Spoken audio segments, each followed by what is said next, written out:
یعنی جب بھی کوئی کام کریں تو یہ چیز ضرور ذہن میں رکھیں، چاہے وہ دنیا کا کام ہو چاہے وہ دین کا کام ہو، کہ وہ خالصتاً اللہ کی رضا کے لیے ہو، اور دوسرا یہ کہ سنت کے طریقے کے مطابق ہو۔ اور اگر ہمارے دن بھر کے کام ان دو شرائط پر پورے اترتے ہوں گے تو انشاءاللہ وہ سب خیر کے کام ہی کہلائیں گے، اور اگر زندگی اس طرح گزرتی گئی تو انشاءاللہ فلاح پائیں گے، کیونکہ وَافْعَلُوا الْخَيْرَ لَعَلَّكُمْ تُفْلِحُونَ، فلاح، کامیابی، سکسیس، اس کا انحصار اس بات پر ہے کہ ہم اس زندگی کو کتنے اچھے کاموں میں گزارتے ہیں۔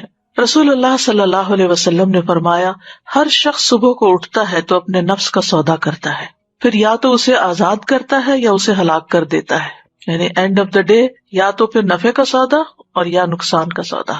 اس لیے آغاز دن سے ہی نیکیوں کی ٹھان لیں، آنکھ کھلے تو دعا کے ساتھ دن کا آغاز کریں، اور وہ دعا بھی کیا ہے؟ الحمدللہ الذی احیانا بعد ما اماتنا والیہ النشور، سب تعریفیں اللہ ہی کے لیے ہیں جس نے ہمیں مرنے کے بعد زندہ کیا اور اسی کی طرف دوبارہ جانا ہے۔ نیند گویا کہ ایک موت تھی اور ہمیں ایک نیا دن ملا، نئی زندگی ملی، اور ہر روز ہمیں نئی زندگی ملتی ہے، کیونکہ بہت سے لوگ نیند کی حالت میں دنیا سے ہی چلے جاتے ہیں، ان کو واپس زندگی نہیں ملتی۔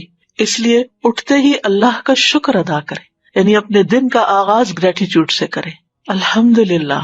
اور جب آپ یہ الفاظ ادا کریں تو صرف ایک روٹین میں یا ایسے دل میں ہی نہیں کہتے، بلکہ بول کے ان کو ادا کریں۔ کم از کم اتنا اونچا ضرور بولے کہ آپ کے اپنے کان سن لیں، اپنے آپ کو ضرور سنوائیں، کیونکہ شکر صرف دل میں نہیں ہوتا، جب تک انسان اس کو زبان پر نہیں لاتا، اس کو اپنی زبان سے ادا نہیں کرتا، تو اس شکر سے لطف نہیں اٹھا سکتا، خوشی محسوس نہیں کر سکتا۔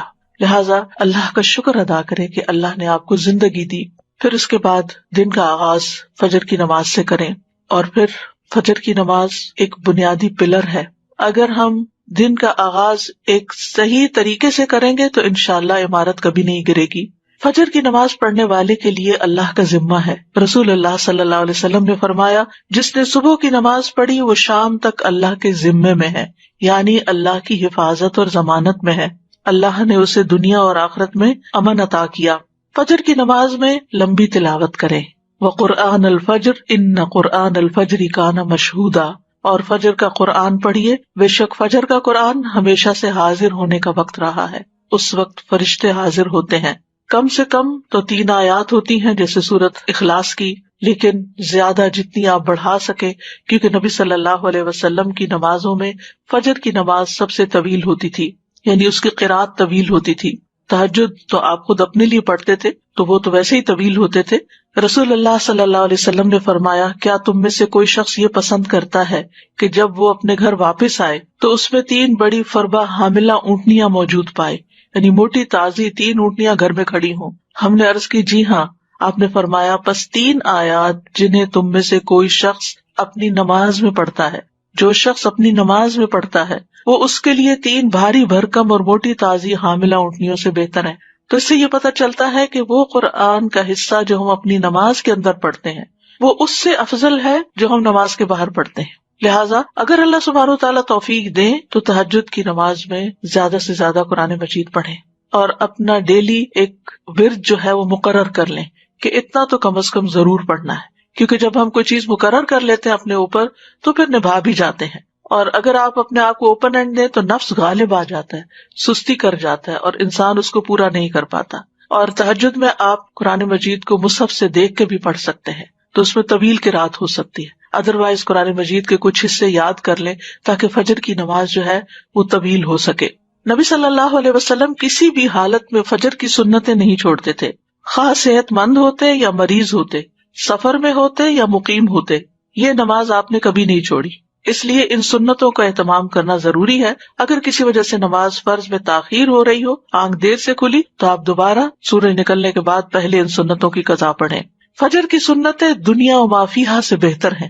آپ صلی اللہ علیہ وسلم نے فرمایا، صحیح مسلم کی روایت ہے، فجر سے پہلے کی 2 رکعتیں دنیا اور جو کچھ اس میں ہے اس سے بہتر ہے۔ آپ سوچئے کہ اگر صرف فجر کی 2 سنتوں کی یہ قدر و قیمت ہے ان کا یہ مقام ہے کہ دنیا اور جو کچھ دنیا میں ہے سب سے بہتر ہے، تو پھر فرض نماز کا کیا عالم ہوگا اور باقی نمازوں کی کیا قدر و قیمت ہوگی۔ اس لیے کبھی بھی سستی کے مارے یا سفر یا تھکاوٹ یا بیماری میں بھی ان سنتوں کو نہ چھوڑیں، اور اگر آپ اس وقت شعور کے ساتھ یہ سنتیں ادا کریں کہ اس وقت دنیا میں جو کچھ ہے اگر آپ امیجن کر سکیں اس کو، تو میں اس سے بہتر چیز کا سودا کرنے جا رہی ہوں، تو انشاءاللہ اس سے آپ کی نماز میں ایک روح بھی آ جائے گی، اور پھر نماز خشوع و خضوع کے ساتھ ادا کریں۔ بعض اوقات ہمیں کچھ اور کام بھی ہوتے ہیں یا لوگ ہمارے انتظار میں ہوتے ہیں، لیکن یاد رکھیے کہ جو آپ کا انتظار کر رہا ہے اس کی حیثیت نماز سے بہت کم ہے، کیونکہ بعض اوقات ہم لوگوں کی خاطر اپنی نماز بہت مختصر کر دیتے، الا یہ کہ آپ کے بچے چھوٹے ہوں اور وہ رو رہے ہوں یا کوئی شدید مجبوری میں کھڑا ہو تو اور بات ہے، ورنہ اگر محض کوئی ملاقات کے لیے آیا ہے یا کسی اور مقصد کے لیے تو اس کو انتظار کرنا چاہیے کہ آپ اپنے رب کے حضور توجہ سے نماز ادا کر کے اس کے لیے فارغ ہوں۔ ایک سجدہ جو اطمینان اور خشوع کے ساتھ ادا کیا جاتا ہے وہ زمین کے تمام سونے کے خزانوں سے بھی بہتر ہے، اس لیے محبت کے ساتھ شوق کے ساتھ سجدہ ادا کریں، کیونکہ جب بھی کوئی سجدہ کرتا ہے تو اللہ سبحانہ وتعالیٰ اس سجدے کے سبب اس کا ایک درجہ بڑھا دیتے ہیں اور اس کے ذریعے ایک خطا مٹا دیتے ہیں۔ تو ایک صحابی نے یہ سوال کیا تھا آپ سے کہ اللہ کے رسول مجھے آپ ایسے عمل کی خبر دیں جس کے کرنے سے اللہ مجھے جنت میں داخل کر دے، یا یہ کہ اللہ کے نزدیک سب سے پسندیدہ عمل کے بارے میں خبر دیں، تو آپ خاموش رہے۔ پھر انہوں نے پوچھا، پھر خاموش رہے۔ جب تیسری بار پوچھا تو آپ نے فرمایا کہ تم پر اللہ کے لیے سجدوں کی کثرت لازم ہے، یعنی سجدوں کے ذریعے تم سب سے زیادہ تیزی کے ساتھ اللہ کا قرب حاصل کر سکتے، کیونکہ سجدے میں انسان سب سے زیادہ اللہ کے قریب ہوتا ہے۔ تو زمین پہ صرف ٹھونگے نہ ماری جائے بلکہ بہت توجہ کے ساتھ بہت جم کے سجدہ کیا جائے۔ نماز ختم ہونے پر اذکار ضرور کریں، اور سب سے پہلا ذکر اللہ اکبر استغفر اللہ استغفر اللہ استغفر اللہ کے بعد کیا ہے؟ اللہم انت السلام ومنک السلام تبارکت یا ذا الجلال والاکرام۔ اس کو اگر آپ شعور کے ساتھ پڑھتے ہیں تو آپ کے اندر ایک سلامتی کی فیلنگ آتی ہے اور آپ کی وریز اور فکر اور پریشانیاں ختم ہوتی ہیں، اس لیے پوری توجہ کے ساتھ یہ دعا پڑھیں۔ پھر اسی طرح جب تک آپ مصلی پہ بیٹھے ہوں گے اور وضو قائم رہے گا تو فرشتے دعا کرتے رہیں گے، کیا اللہم اغفر لہ اللہم ارحمہ، اے اللہ اس کی مغفرت فرما، اس پر رحم فرما۔ پھر اسی طرح نماز کے بعد 33 بار سبحان اللہ، 33 بار الحمدللہ اور 33 مرتبہ اللہ اکبر، اور 100 کا عدد پورا کرنے کے لیے لا الہ الا اللہ وحدہ لا شریک لہ لہ الملک و لہ الحمد وہو علی کل شیء قدیر پڑھ لیں تو اس کے بارے میں فضیلت یہ ہے کہ اس شخص کے سارے گناہ معاف کر دیے جائیں گے، اگرچہ وہ سمندر کی جھاگ برابر ہی کیوں نہ ہو۔ اور اگر 33 بار پڑھنے کا وقت نہیں تو 10 بار ان تسبیحات کو پڑھ لیں، لیکن تسبیحات پڑھے بغیر نہ اٹھیں، اور تسبیحات ہاتھ پہ پڑھیں۔ مثلا 10 بار پڑھنے کے لیے ہر انگلی پر 2 دفعہ سبحان اللہ پڑھ لیں۔ اگر 10 بار پڑھنا ہے تو 5 انگلیوں پہ بغیر کسی کنفیوژن کے 10 پورے ہو جائیں گے، کیونکہ دائیں ہاتھ سے پڑھنا افضل ہے۔ اور اسی طرح اگر آپ 33 بار پڑھنا چاہتے ہیں تو آپ ایک دفعہ نیچے سے اوپر کو 3 دفعہ اور دوسری دفعہ اوپر سے نیچے کو 3 دفعہ دائیں ہاتھ پہ پڑھیں، تو اس طرح 30 دفعہ ہو جائے گا، اور پھر ایک دفعہ اور چھوٹی انگلی پر 3 دفعہ مزید پڑھ کے 33 بار ہو جائے گا۔ یہ سیرہ رضی اللہ عنہا سے روایت ہے کہ نبی صلی اللہ علیہ وسلم نے عورتوں کو حکم دیا کہ وہ تکبیر، تقدیس اور تحلیل کی محافظت کریں اور تسبیح کو انگلی کے پوروں سے شمار کریں، اس لیے کہ قیامت کے دن ان سے بھی پوچھا جائے گا، سوال کیا جائے گا، اور وہ جواب دیں گی، یہ بولیں گی، تو یہ کیا گواہی دیں گی ہمارے حق میں کہ انہوں نے ہم پر اللہ کا ذکر گنا تھا۔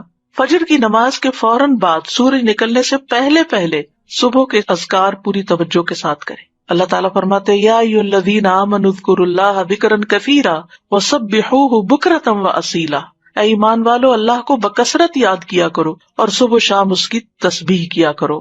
اور جو شخص صبح و شام 100 دفعہ سبحان اللہ و بحمدہ پڑھتا ہے تو قیامت کے دن کوئی شخص اس سے زیادہ افضل عمل نہیں لا سکتا سوائے اس کے جس نے اس کے برابر پڑھا ہو یا اس سے زیادہ پڑھا ہو۔ اور کوشش کیجئے کہ اپنی نماز کی جگہ پر ہی بیٹھے ہوئے اذکار مکمل کر لیں، کیونکہ فجر کی نماز سے لے کر سورج طلوع ہونے تک بیٹھنے کا اجر بہت بڑا ہے۔ رسول اللہ صلی اللہ علیہ وسلم نے فرمایا، جو شخص صبح کی نماز جماعت کے ساتھ ادا کرے پھر بیٹھا اللہ کا ذکر کرتا رہے یہاں تک کہ سورج نکل آئے، پھر 2 رکعتیں پڑھے اس کے لیے ایک حج اور ایک عمرے کا ثواب ہے۔ حضرت انس فرماتے ہیں کہ پھر رسول اللہ صلی اللہ علیہ وسلم نے فرمایا تامتن تامتن تامتن، مکمل مکمل مکمل ثواب ہے، یعنی حج اور عمرے کا۔ اس لیے اس وقت کو ذکر اذکار میں، اللہ کی عبادت میں، اور یہ بھی ہے کہ اگر آپ قرآن کی تلاوت تہجد میں نہیں کر چکے تو اس وقت میں آپ قرآن مجید کی تلاوت بھی کر سکتے ہیں، لیکن یہ اسی وقت ہو سکتا ہے جب آپ تھوڑا وقت پر اٹھیں۔ یہ نہیں کہ سورج نکلنے سے 15 منٹ پہلے اٹھیں تو اس وقت یہ فضیلت آپ حاصل نہیں کر سکتے، آذان کے ساتھ ہی اٹھ جائیں، اور پھر اس وقت میں اپنے صبح شام کے اذکار، کیونکہ صبح شام کے جو اذکار ہیں، صبح کے اذکار خاص طور پر، یہ آپ کے لیے حفاظت کا ذریعہ بھی ہے، اور یہ اسی وقت حفاظت کا ذریعہ ہے جب آپ ان کو سورج نکلنے سے پہلے پڑھتے ہیں۔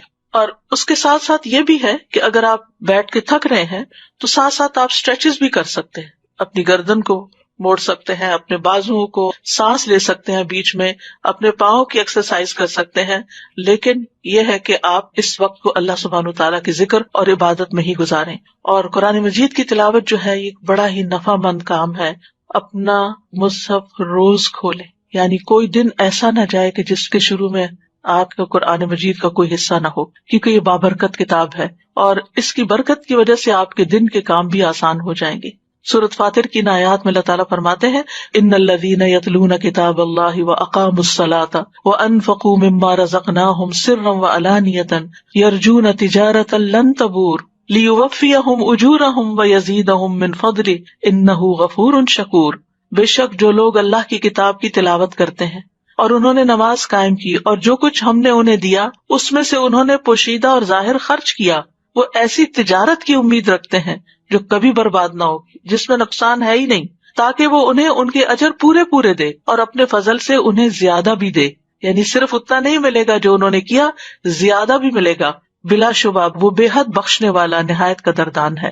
اور پھر قرآن مجید کی تلاوت دن بھر آپ کو غموں سے آزاد رکھے گی، کیونکہ جب دل میں غم بیٹھ جاتے ہیں تو یہ اس بات کی طرف اشارہ ہوتا ہے کہ آپ کے دل کو مزید قرآن کی غذا کی ضرورت ہے۔ اور قرآن مجید کو ہمیشہ اپنے قریب رکھا کریں، یعنی آپ کے ہاتھ کی ریچ میں ہو، آپ کے بیڈ سائڈ ٹیبل پر ہو، یا ڈرار میں ہو، یا ساتھ ہی کوئی شیلف ہو اس میں ہو، یعنی سراہنے کے پاس ہو، کیونکہ جب بھی آپ کو وقت ملے یا تھوڑی دیر کے لیے بھی آپ ریلیکس ہو تو آپ کچھ نہ کچھ کھول کے پھر پڑھ سکتے ہیں۔ اور اب تو الحمدللہ موبائلز کے اندر بھی قرآن مجید موجود ہے، ایون لیٹ کے بھی اگر آپ اس کو دیکھنا چاہیں تو دیکھ سکتے ہیں۔ اور یہ اس اعتبار سے بھی سراہنے کی بات میں کر رہی ہوں کیونکہ جب انسان کو دفن کر دیا جاتا ہے قبر میں تو فرشتہ اس کے سر کی طرف سے عذاب دینے کے لیے آتا ہے، تو تلاوت قرآن اس کو دور کر دیتی ہے، اور جب فرشتہ سامنے سے آتا ہے تو صدقہ اس کو دھکیل دیتا ہے، اور جب پاؤں کی طرف سے آتا ہے تو مساجد کی طرف چل کے جانا اس کو دور کر دیتا ہے۔ تو کتنا ضروری ہے کہ ہم ان نیک اعمال کو روزانہ کی بیس پہ کرتے رہیں تاکہ مرنے کے بعد جب ہم اپنی قبر میں ہوں تو پرسکون ہوں۔ اور اگر آپ کو اللہ تعالیٰ توفیق دیتا ہے، اور خصوصاً وہ خواتین جو بزرگ ہیں، جن کے بچے چھوٹے نہیں، یا جو جاب نہیں کرتی، جو اپنے گھر پہ ہوتے ہیں یا ریٹائر ہو چکے ہیں، تو ان کے لیے یہ نیکیاں کمانے کا بہت ہی اچھا وقت اور موقع ہے کہ وہ سورج نکلنے تک انتظار کریں، عبادت کریں، اور پھر اس کے بعد جب اشراق کا وقت ہو تو اشراق پڑھیں۔ اور اس کے بارے میں یہ حدیث قدسی ہے، رسول اللہ صلی اللہ علیہ وسلم نے فرمایا تمہارا رب فرماتا ہے اے ابن آدم، کیا تم اس بات سے عاجز آ گئے ہو کہ تم دن کے ابتدائی حصے میں 4 رکعتیں پڑھو؟ میں ان کے بدلے میں تمہارے دن کے آخر تک تمہیں کفایت کروں گا، یعنی تمہارے سارے کام بنا دوں گا۔ پھر اس کے بعد پہلی چیز یہ کہ ناشتہ کریں، ناشتہ کریں، اگرچہ آپ کا دل نہ بھی چاہے، لیکن کچھ دن اگر آپ زبردستی کچھ کریں گے تو پھر عادت بھی ہو جائے گی، کیونکہ روحانی ترقی ہو نہیں سکتی جب تک انسان کی صحت درست نہ ہو، جسمانی طور پر مضبوط نہ ہو۔ اگر آپ کو گھر سے فوراً نکلنا ہوتا ہے اور آپ کا زیادہ وقت عبادت میں گزر گیا ہے تو آپ اپنے ساتھ کھجور بھی رکھ سکتے ہیں، یعنی اگر آپ کو شدید مصروفیت ہے اور وقت کم ہے تو کھجور کا ناشتہ کر سکتے ہیں۔ نبی صلی اللہ علیہ وسلم کی سنت بھی ہے، آپ نے فرمایا بالائی علاقے کی اجوا کھجور کا نہار منہ استعمال کرنا ہر قسم کے جادو اور زہر سے شفا ہے۔ پھر دودھ بہترین غذا ہے، اور ان چیزوں کو بھی عبادت سمجھ کے کریں۔ رسول اللہ صلی اللہ علیہ وسلم کے پاس دودھ لایا گیا تو آپ نے اسے پیا، پھر رسول اللہ صلی اللہ علیہ وسلم نے فرمایا بے شک دودھ کے علاوہ کوئی چیز ایسی نہیں جو کھانے اور پینے دونوں سے کفایت کر دے، یعنی اگر آپ کچھ کھا نہیں پی سکے اور 1 کپ دودھ پی لیتے ہیں تو آپ کا کھانا اور پینا دونوں ہو گئے۔ ابن عباس کہتے ہیں کہ رسول اللہ صلی اللہ علیہ وسلم نے فرمایا، جس کو اللہ کھانا کھلائے اسے چاہیے کہ وہ یوں کہے، اللہم بارک لنا فیہ وارزقنا خیرا منہ، اے اللہ تو ہمارے لیے اس میں برکت عطا کر اور ہمیں اس سے بہتر رزق عطا کر۔ تو آپ دیکھیے ہر روز اگر یہی انسان پڑھے تو کتنی بھلائی ہوگی۔ اور جسے اللہ دودھ پلائے تو یوں کہے، اللہم بارک لنا فیہ وزدنا منہ، یہ نہیں کہا خیرا منہ، کیونکہ دودھ سے بہتر کوئی چیز نہیں۔ اے اللہ تو ہمارے لیے اس میں برکت عطا فرما اور ہمیں اس سے زیادہ دے، یعنی مزید دودھ عطا فرما۔ اور پھر یہ کہ آپ اپنے دن کے کام کاج شروع کریں اور صبح صبح یہ نیت کریں اور اپنے منہ سے دہرایا بھی کریں کہ حیاتی کلھا للہ، میری ساری زندگی اللہ کے لیے، میرا سارے دن کے کام اللہ ہی کی خاطر ہے۔ قل ان صلاتی ونسکی ومحیای ومماتی للہ رب العالمین، کہہ دیجئے بے شک میری نماز، میری قربانی، میری زندگی، میری موت اللہ کے لیے ہے جو جہانوں کا رب ہے۔ تو جب آپ نیت کر لیں گے ایک دفعہ کہ میرے آج دن کے سارے کام اللہ کی خاطر، تو پورا دن ہی آپ کا انشاءاللہ عبادت میں گزرے گا۔ پھر یہ ہے کہ ہر روز اپنے لیے علم نافع میں اضافہ کریں، رب زدنی علما، یہ اپنی دعاؤں میں شامل کر لیں۔ رسول اللہ صلی اللہ علیہ وسلم نے فرمایا، جو شخص صبح کے وقت اس لیے مسجد کی طرف نکلا کہ بھلائی سیکھے یا سکھائے تو اس کے لیے پورا حج ادا کرنے والے کے مثل اجر ہے۔ یعنی ہر روز اگر انسان اپنے گھر سے نکلتا ہے علم حاصل کرنے کے لیے تو حج کے برابر اس کو ثواب ملتا ہے۔ اور علم سیکھنے اور سکھانے کے لیے وقت مقرر کریں۔ اگر آپ نے کوئی کلاس جوائن کی ہوئی ہے یا اگر آپ آن لائن کلاس لے رہے ہیں تو وہ سب سے بہتر ہے۔ یعنی چاہے آپ کتنے ہی کورسز کر چکے ہوں، کہیں نہ کہیں اپنے آپ کو باندھ کے رکھیں، کیونکہ اگر آپ نے کہیں کمٹمنٹ نہیں کی تو پھر آپ صرف سوچتے ہی رہ جائیں گے۔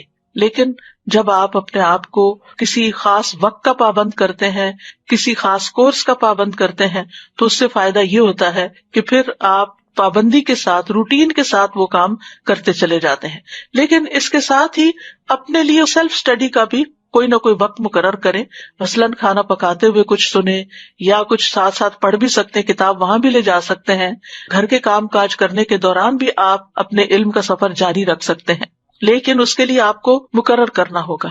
مثال کے طور پر میں نے اپنے ناشتہ بنانے کے وقت کو مقرر کیا ہوا ہے قرآن مجید سننے کے لیے، کیونکہ سن کر میرے دل پہ بہت اثر ہوتا ہے اور دہرائی بھی ہوتی چلی جاتی ہے۔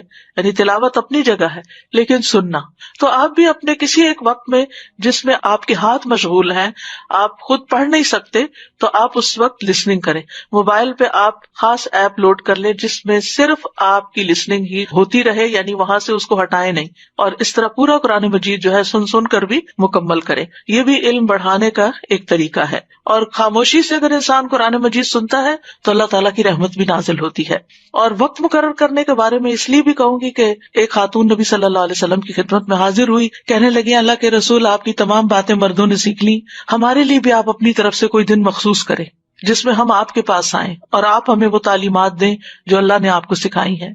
تو آپ نے فرمایا کہ فلاں دن فلاں جگہ جمع ہو جاؤ، یعنی جگہ بھی بتا دی اور دن بھی بتا دیا۔ چنانچہ عورتیں جمع ہوئی، نبی صلی اللہ علیہ وسلم ان کے پاس آئے اور انہیں وہ سکھایا جو اللہ نے آپ کو سکھایا تھا۔ تو اس لیے کسی سے سیکھنا جو ہے یہ بھی ساری زندگی جاری رکھے۔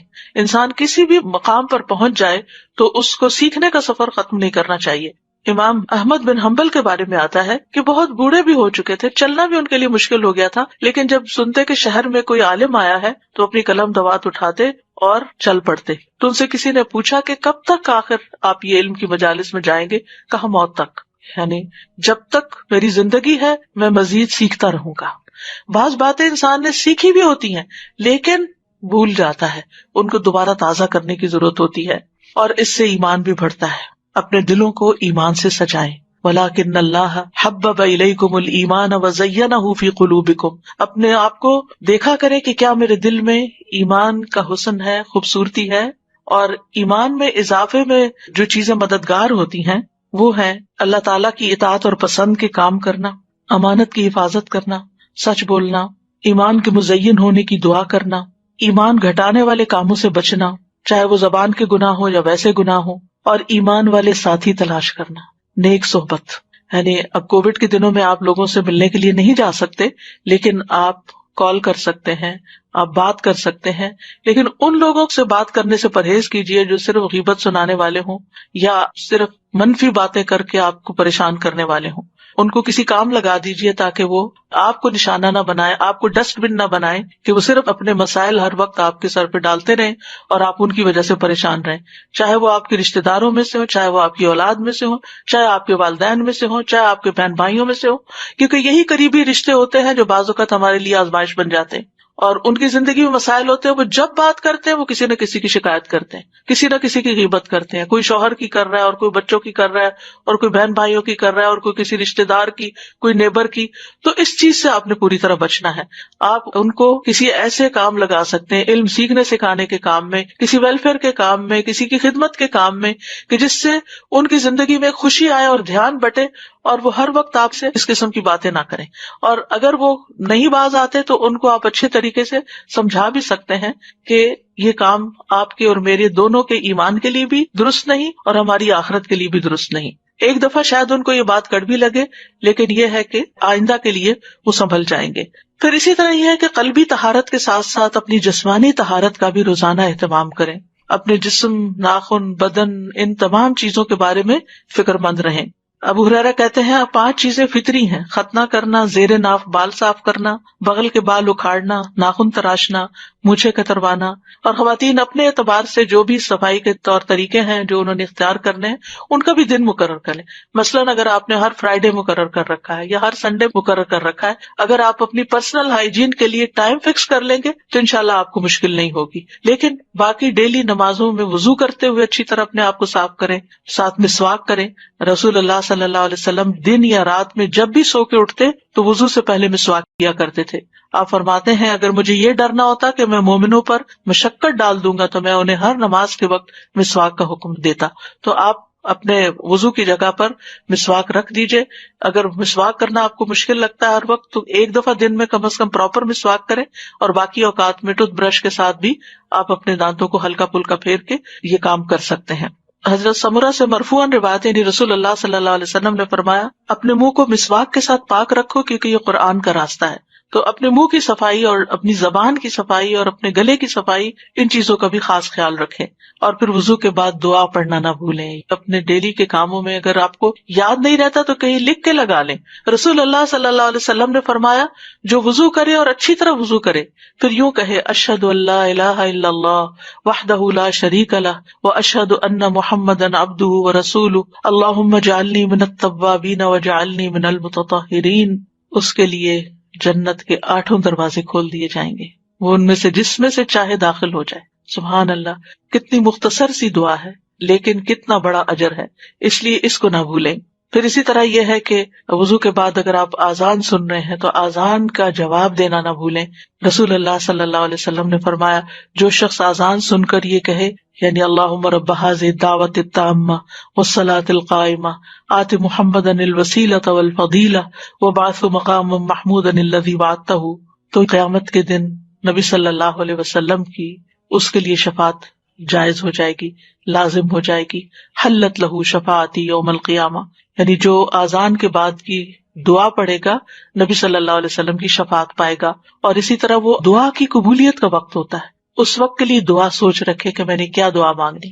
ایک نماز سے دوسری نماز کے بیچ میں جو چیز آپ کو بودر کرے، پریشان کرے، نیکسٹ آذان سے پہلے سوچ رکھے کہ میں نے آذان کے بعد بھی یہ دعا خاص مانگنی، لیکن اس کے بیچ میں بھی آپ مانگ سکتے ہیں، کوئی منع نہیں ہے. پھر اسی طرح یہ ہے کہ اپنی جسمانی صحت کا خیال رکھنے کے لیے صرف کھانا پینا ہی کافی نہیں ہے بلکہ ورزش بھی ضروری ہے. رسول اللہ صلی اللہ علیہ وسلم نے فرمایا طاقتور مومن اللہ کے نزدیک کمزور مومن سے بہتر اور پسندیدہ ہے. ہر بھلائی میں ایسی چیز کی حرص کرو جو تمہارے لیے نفع مند ہو، اور اللہ سے مدد طلب کرتے رہو اور عاجز مت بنو. لہٰذا اسٹرانگ بننے کے لیے، طاقتور بننے کے لیے روزانہ کی ورزش، ایکسرسائز، یہ سب کچھ بہت ضروری ہے. آپ بریدنگ ایکسرسائز کریں، آپ اسٹریچز کریں، آپ واک کریں، اور اس میں 7 اذکار شامل کر لیں. یعنی اس ٹائم پر انسان اپنے اذکار مقرر کر لیں، جیسے تسبیحات ہیں، درود شریف ہے، استغفار ہے. واک کرتے وقت یہ سب پڑھنا بہت آسان بھی ہوتا ہے اور واک بھی بورنگ نہیں ہوتی، وہ آسان ہو جاتی ہے. اور پھر اگر ایک وقت میں آپ کو زیادہ ٹائم نہیں ملتا واک کرنے کا 2 منٹ کر لیجئے، 5 منٹ کر لیجئے، ایک تسبیح کی دیر میں کر لیجئے، دن میں کئی دفعہ 5-5 منٹ بھی اگر آپ کریں گے تو انشاءاللہ اس سے آپ کا جسم مضبوط رہے گا. اور پھر یہ کہ جسمانی مضبوطی کے ساتھ ساتھ اپنی جذباتی صحت کا بھی ضرور خیال رکھیں. اور جذباتی صحت کے لیے ضروری ہے کہ اللہ پر توکل ہو، اللہ سے محبت ہو، اللہ سبحانہ وتعالیٰ کے ساتھ ایک تعلق ہو، دل ہی دل میں اللہ کو پکارے، اس کو یاد کرے اور اس سے محبت پر خوش ہو جائیں. یعنی محبت جو ہے وہ انسان کو خوشی بخشتی ہے. تو جس شخص کی زندگی میں رب کی محبت آ جائے اس سے زیادہ خوش قسمت کوئی نہیں. اور اسی کو اپنا وکیل سمجھیں، اسی پر بھروسہ کریں، اسی سے دعائیں مانگیں، اسی سے لو لگائیں، اسی سے اپنے سارے شکوے شکایتیں کریں، اسی کو اپنے ساری مشکلات بتائیں اور اسی سے حل مانگیں. رب المشرق والمغرب لا الہ الا ہو فاتخذہ وکیلا، یہ سورۃ المزمل کی آیت ہے. شروع میں نبی صلی اللہ علیہ وسلم نے جب تبلیغ کا کام شروع کیا تو کیسی مشکلات پیش آئیں، لیکن آپ کو کیا بتایا گیا کہ اللہ رب العزت ہی کو اپنا وکیل بنائیں، اسی کو کارساز سمجھیں. اور اگر کہیں خوف خطرہ محسوس ہو تو اپنے آپ کو اپنے رب کی پناہ میں دیں. سورۃ غافر میں آتا ہے وقال موسیٰ انی عذت بربی وربکم من کل متکبر لا یؤمن بیوم الحساب. موسیٰ علیہ السلام کو جب فرعونیوں کا خوف ہوا تو انہوں نے کہا بے شک میں نے اپنے رب اور تمہارے رب کی پناہ لے لی، ہر اس متکبر سے جو یوم حساب پر ایمان نہیں رکھتا. تو آپ کو کسی انسان کی طرف سے کوئی خوف محسوس ہو، کہیں پریشانی محسوس ہو تو فوراً اس آیت کو پڑھ کر بلند آواز میں اپنے آپ کو تسلی دے. حقیقت یہ ہے کہ قرآن مجید کے ساتھ اگر آپ کا تعلق مضبوط ہو تو آپ کو روزانہ کے مسائل کا حل اس میں ملتا ہی چلا جائے گا. اور حالات جس طرح کے بھی ہوں اللہ کی رحمت سے پر امید رہیں. اور اللہ کی رحمت کس کے قریب ہوتی ہے؟ محسنین کے. ان رحمت اللہ قریب من المحسنین. چاہے آپ طوفانوں کی زد میں ہو پھر بھی اللہ کی طرف رجوع کرے. موسیٰ علیہ السلام کی قوم پریشان ہو گئی، آگے سمندر تھا اور پیچھے فرعون تھا، تو موسیٰ علیہ السلام نے کہا قال کلا ان معی ربی سیہدینی، ہرگز نہیں، پریشانی کی بات ہی نہیں، بے شک میرے ساتھ میرا رب ہے، وہ ضرور مجھے راستہ بتائے گا. اسی طرح کام کاج کے دوران غور و فکر جاری رکھیں، ذکر جاری رکھیں، اللہ سے دل دل میں باتیں کرتے رہیں، دعائیں کرتے رہیں. اگر ممکن ہو تو دن میں قیلولہ ضرور کریں. دوپہر میں کچھ دیر آرام کرنے کو قیلولہ کہتے ہیں، لیکن اس سے مراد گہری نیند سونا نہیں ہے بلکہ ہلکی سی نیند لینا ہے. اگر 10 سے 15 منٹ تک کے لیے بھی آنکھیں بند کر کے خاموش لیٹ جائیں اور ہلکی سی نیند لے لیں تو اس سے آپ انرجیٹک ہو جاتے ہیں. رسول اللہ صلی اللہ علیہ وسلم نے فرمایا قیلولہ کرو، شیطان قیلولہ نہیں کرتے. حضرت انس کہتے ہیں کہ ام سلیم نبی صلی اللہ علیہ وسلم کے لیے چمڑے کا فرش بچھا دیتی تھی اور آپ صلی اللہ علیہ وسلم ان کے ہاں اسی پر قیلولہ کرتے تھے. عربی کا مشہور مقولہ ہے تغدى تمدى ولو لقمتين تعشى تمشى ولو قدمين. دوپہر کا کھانا کھاؤ تو لیٹ جاؤ اگرچہ 2 لقمے ہی کھاؤ، رات کا کھانا کھاؤ تو چہل قدمی کرو اگر 2 قدم ہی چلو. عقل مند لوگ قرآن مجید میں ان کو بتایا گیا الذین یذکرون اللہ قیاما وقعودا وعلی جنوبہم وَيَتَفَكَّرُونَ فِي خَلْقِ السَّمَاوَاتِ وَالْأَرْضِ رَبَّنَا مَا خَلَقْتَ هَذَا بَاطِلًا سُبْحَانَكَ فَقِنَا عَذَابَ النَّارِ. کون ہے عقل مند لوگ؟ وہ جو کھڑے، بیٹھے اور لیٹے اللہ کو یاد کرتے رہتے ہیں اور آسمانوں اور زمین کی پیدائش میں غور و فکر کرتے ہیں اور کہتے ہیں اے ہمارے رب، تو نے یہ سب کچھ بے مقصد پیدا نہیں کیا، تو پاک ہے، ہمیں آگ کے عذاب سے بچا. اور خاص طور پر جب آپ کچن میں کام کر رہے ہوں، کوکنگ کر رہے ہوں، اس وقت روزانہ کوشش کریں کہ آگ کے عذاب سے پناہ کی دعا کریں، کیونکہ وہاں آگ قریب ہوتی ہے تو انسان کے پھر دل سے دعا نکلتی ہے. یعنی اس سے بہتر موقع کوئی نہیں ہوتا کہ جب انسان آگ سے بچنے کی دعا کرے. تو کہنے کا مطلب یہ ہے کہ ذکر صرف مصلے پر نہیں ہوتا، ذکر چلتے پھرتے، اٹھتے بیٹھتے، کام کاج کرتے آپ کی زبان اللہ کے ذکر سے تر رہے. اور کیونکہ اللہ کا ذکر جو ہے کثرت سے کرنا کامیابی کا باعث ہے. سورۃ انفال میں آتا ہے وَاذْكُرُوا اللَّهَ كَثِيرًا لَعَلَّكُمْ تُفْلِحُونَ، اور اللہ کو بہت زیادہ یاد کرو تاکہ تم فلاح پاؤ. الا بذکر اللہ تطمئن القلوب، سن لو اللہ ہی کی یاد سے دل اطمینان پاتے ہیں. اور سب سے افضل ذکر کیا ہے؟ لا الہ الا اللہ. خصوصاً جب دل گھبرائے تو کثرت سے پڑھے لا الہ الا اللہ. اس کا یہ مطلب نہیں کہ صرف ایک تسبیح کر کے رکھ دے، اٹھتے بیٹھتے بھی لا الہ الا اللہ، اللہ اکبر، الحمدللہ، اللہ تیرا شکر ہے، سبحان اللہ، استغفر اللہ، یہ زبان پہ جاری ہوتے رہنے چاہیے تاکہ جب موت کا وقت آئے تو ذکر کرنے میں لا الہ الا اللہ پڑھنے میں کوئی مشکل نہ ہو. پھر اسی طرح لا حول ولا قوت الا باللہ، رسول اللہ صلی اللہ علیہ وسلم نے حضرت ابو ہریرہ سے فرمایا لا حول ولا قوت الا باللہ زیادہ پڑھا کرو، یہ جنت کے خزانوں میں سے ایک خزانہ ہے، یعنی جنت میں اگر آپ کو خزانے چاہیے تو لا حول کی کثرت کر دیں. کثرت سے توبہ استغفار بھی کرنی چاہیے، کیونکہ استغفار سے رحمت کے دروازے کھلتے ہیں، دنیا کی ساری مشکلات حل ہوتی ہیں. اور پھر مسلسل استغفار گناہوں کو مٹاتا ہے، رزق کو کھینچ لاتا ہے، اولاد میں خیر و بھلائی ہوتی ہے، اور اللہ تعالیٰ دنیا کی نعمتیں بھی کثرت سے دیتے ہیں، جیسے کہ سورۃ نوح میں آتا ہے کہ آسمان سے بارشیں بھی برسیں گی، مال اور بیٹوں سے بھی تمہاری مدد ہوگی، اور اگر مال میں کمی ہے یا بیٹوں کی طرف سے پریشانی ہے تو وہ بھی اللہ تعالیٰ دور کرے گا، اور تمہیں باغات عطا کرے گا، تمہارے لیے نہریں جاری کر دے گا. مغرب کی نماز کے بعد بھی اللہ سبحانہ وتعالیٰ کا ذکر کرے.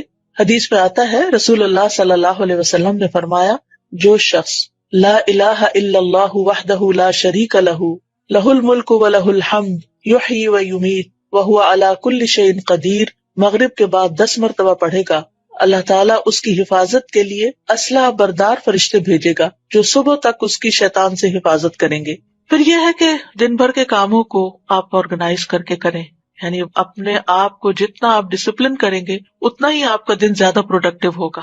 وقت کا بہتر سے بہتر استعمال کریں. رسول اللہ صلی اللہ علیہ وسلم نے فرمایا 2 نعمتیں ایسی ہیں جن کے بارے میں اکثر لوگ خسارے میں ہیں، ایک تندرستی اور دوسرے فراغت.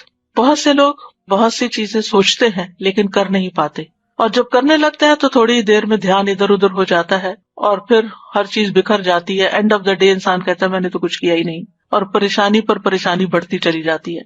اور چونکہ ہر انسان کی زندگی میں کوئی نہ کوئی امتحان ہوتا ہے، پریشانی ہوتی ہے، تو بعض اوقات انسان اس پریشانی میں اتنا مغلوب ہو جاتا ہے کہ جو بھی اس نے اپنے کام سوچے ہوتے ہیں وہ سارے ایک طرف رکھ کے کوئی ذہنی تفریح کا سامان کر لیتا ہے. اور آج کل تو بہت بڑا فتنہ ہے کہ موبائل ہمارے ہاتھ میں ہے، کوئی ڈرامہ لگا لیتا ہے اور کوئی گانا سننا شروع کر دیتا ہے، اور کوئی کسی طرح کی بھی ویڈیو دیکھ کے ایک کے بعد ایک شروع ہو جاتی ہیں، اور اس طرح جو کرنے کے کام ہے وہ سارے دھرے کے دھرے رہ جاتے ہیں. تو اس چیز کے بارے میں آپ نے بہت کانشیس ہونا ہے، کیونکہ انسان اگر ان چیزوں میں پڑا رہے تو چھوٹی چھوٹی پریشانیاں اس کو ڈسٹریکٹ کر سکتی ہیں، اور چھوٹی چھوٹی خوشیوں کا حصول اس کو ڈسٹریکٹ کر سکتا ہے. تو پھر انسان کا ایک دن بھی ضائع ہوا تو سمجھے اس نے بہت بڑا نقصان کیا. اور یہ کہانی سبھی کی ہے کسی نہ کسی طرح، اس لیے کارآمد اور نتیجہ خیز دن گزارنے کے لیے ضروری ہے نمبر 1 اپنے پورے دن میں جو کام آپ بے مقصد کرتے ہیں ان پہ غور کریں، ان کی لسٹ بنائیں کہ کون سے کام فضول کے کام ہیں جن کے بغیر بھی گزارا ہو سکتا ہے یا اس سے بہتر کام بھی ہیں. تو اپنے وقت کو گھٹیا کاموں میں نہیں گزاریں، بہتر کاموں میں گزاریں. دوسرا یہ کہ اپنے سارے دن کے کاموں کے نتائج بھی دیکھیں کہ اس کا ریزلٹ کیا ہے، آؤٹ کم کیا ہے. میں نے جو اس چیز پہ اتنا وقت لگا دیا تو میں نے کیا کمایا، کیا حاصل کیا. بعض اوقات ہم ایسے ہی کوئی لغو سی چیز دیکھنا شروع کر دیتے ہیں اور کہتے ہیں اس میں بھی لرننگ ہے. اینڈ میں پوچھے کیا لرن کیا، کیا سیکھا، کیونکہ بہت وقت صرف ایک نفس کی خواہش ہوتی ہے جس کے پیچھے انسان چل رہا ہوتا ہے. نمبر 3 اپنے مقصد پر نظر رکھیں کہ میرا کسی بھی کام کے کرنے کے پیچھے مقصد کیا ہے، یہ کام میں کیوں کر رہا ہوں. کوئی بھی مصروفیت آپ نے جو اختیار کی ہے یا شروع کی ہے، اور اس مقصد کے راستے میں جو چیز رکاوٹ ہے اس رکاوٹ کو پہلے دور کریں.